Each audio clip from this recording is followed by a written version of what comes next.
Alright, what up, y'all? Here again with another video. I think it's like my third. Been behind a little bit on the uploads, but new little 2K20 trailer been released, and thought I'd go ahead and get my thoughts out there on what I would like to see in 2K20. Some of these might be divisive, they might just be stupid, they might be great, but my bet's on great. One of my first thoughts is definitely the post-score takeover has to go. It's just not fun, man. 3 layups for a post-score, and they can just body people for the rest of a game. I really do not like it. And in that vein, we need to think about doing a guards court for one-on-one. I think one-on-one's pretty fun. It's pretty stressful if you're new at it. I enjoy that because I don't do it very much. But one-on-one against post-score, pretty terrible. Staying in the park, I do think that park events need to be more often. Like, I don't know how many times I get on and see that, oh, Reese's Puffs was at 9 a.m. today and I slept till 2 p.m. But no, really, it needs to be more often so we can get some more attempt at these, and they're always pretty fun. I like to protect this house even. I mean, they don't give you nothing but a goal for the neighborhood to aim for, but I enjoy doing it. I think we should probably hide records in the park also, because I'm only an Elite 2 with kind of a bum record, like 67%, because I like to play all the time, play with randoms, play with my friends that suck. But I even get people to run away from me, and that just makes for trying to find a game to be terrible. I think that also showing your records, I mean, like, you shouldn't be able to search it on your phone, or it shouldn't even be shown whenever you step up. Maybe after you lose to somebody or you win, you can see what they were, be like, oh, okay, they were pretty nice. Or be like, oh no, I just lost to a dude that has a total of 1 wins and it's August.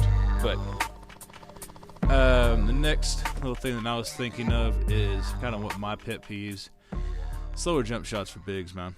I'm alright with them being able to shoot lights out. Whatever, you want to sacrifice and go pure stretch and be that weak, be that slow, whatever it is. You're going to have to make the jump shots realistic, though. You show me one dude that's 6'10" and up that can shoot as fast as Curry, and I'm going to call you a liar. No doubt. Staying kind of with the sharpshooters, this is one of my bigger ideas that probably is not going to be too much of a popular opinion, but I'd like to see sharpshooters have more of a catch and shoot boost, and anything off of dribble should be allocated to a different stat. Like how off dribble for shot creators isn't moving for some reason, which is really kind of broken, because how many times you see people take moving shots that are just money? You know, they're wide open. Like in the NBA, dude that's wide open running towards the block, is he going to just take a moving shot, or is he going to stand there and shoot it? I mean, it's just really not realistic. I think the shot creators could be morphed into more of a shooting off the dribble by, once you put the ball down, you're now in shot creator mode. But again, most of y'all love sharpshooting playmakers and mega cheese, so like I said, a little divisive. One thing that definitely should go for anybody that doesn't have a playmaker, a shot creator, or a slasher in their build should be they lose stamina on playmaking. And stamina doesn't literally mean like they're out of shape. It's just that being able to cheese these moves together shouldn't be possible for a build that isn't made to dribble.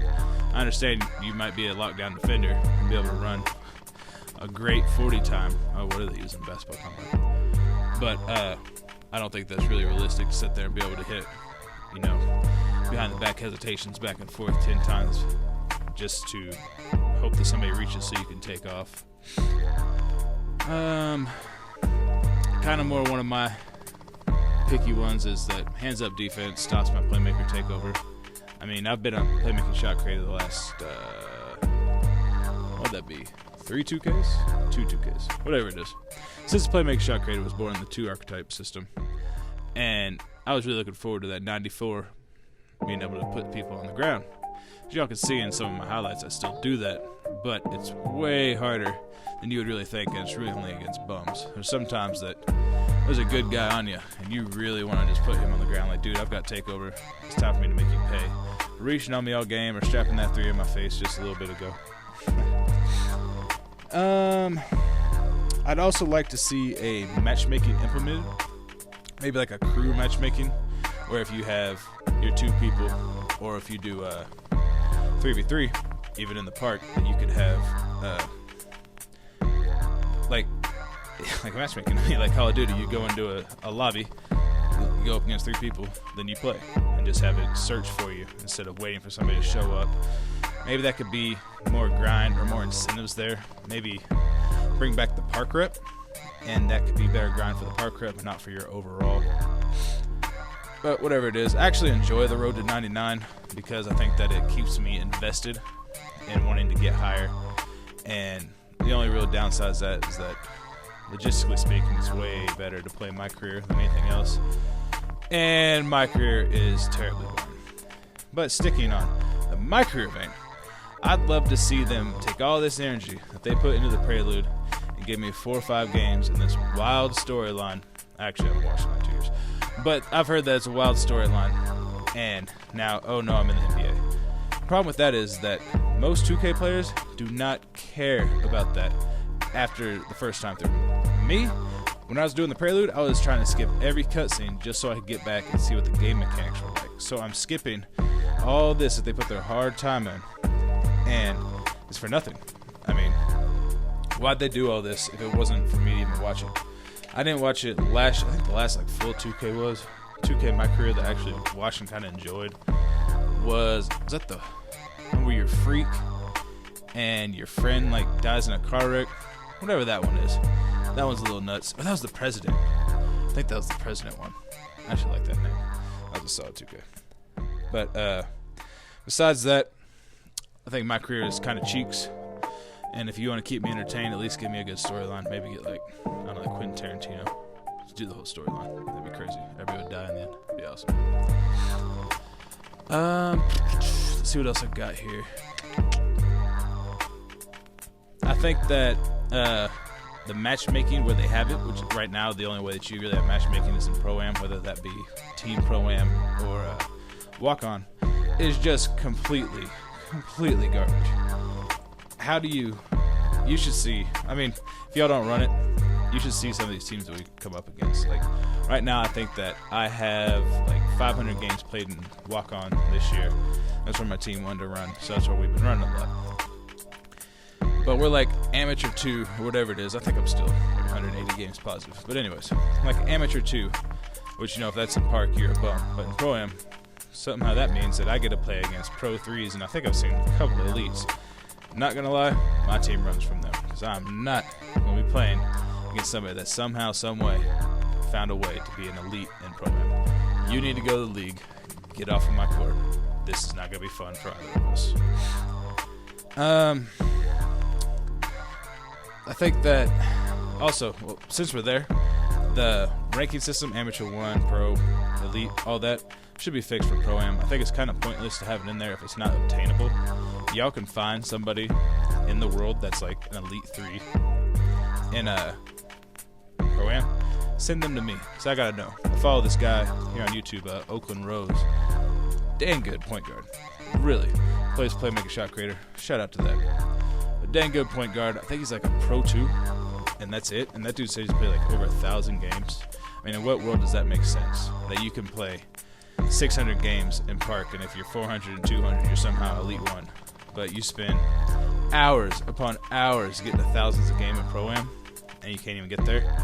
Imagine if there was like a reward for hitting Elite in Pro-Am, and all these people never got it because it's just not obtainable.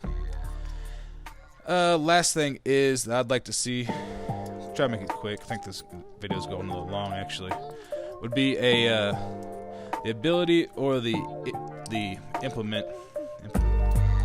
ability for us to make it, or for 2K to implement a league for Pro-Am teams. Give it tiers. Let's go off skill base, whatever it would be. Kind of like what they're doing with the 2K League right now. I don't want that. I want to be able to bring my own player, because I think that's where most of the fun of 2K is making somebody that fits you. Maybe you cheesed him up and gave him short little T-Rex arms, or he's a slasher that can somehow hit threes. Like, that's always great to play with. But I'd like to see that thrown into a competitive environment, kind of like how you can make like franchises in Madden. we have 32 teams. Invite 31 of your friends if you're lucky enough to have 31 friends. And after that, you just invite them, they pick a team, and they play against each other. It's a simulated season. I mean, it's not hard to make a season for 16 teams. I could do that in my sleep. It's really not. But I looked down at my recording, and I'm already like 10 minutes of talking, so I'm going to let y'all go. Didn't notice, did have a name change. I was Triple X Rimraw. Triple X decided it was time to get out of the year of 2007 and away from Modern Warfare 2. Upgrade my name. My real name is Larmer, and my YouTube name is Dolly Larmer, because I'm holy with you, I'll drop you off, but you're going to be blessed at the same time, huh? Anyways, catch y'all later. Thanks for watching.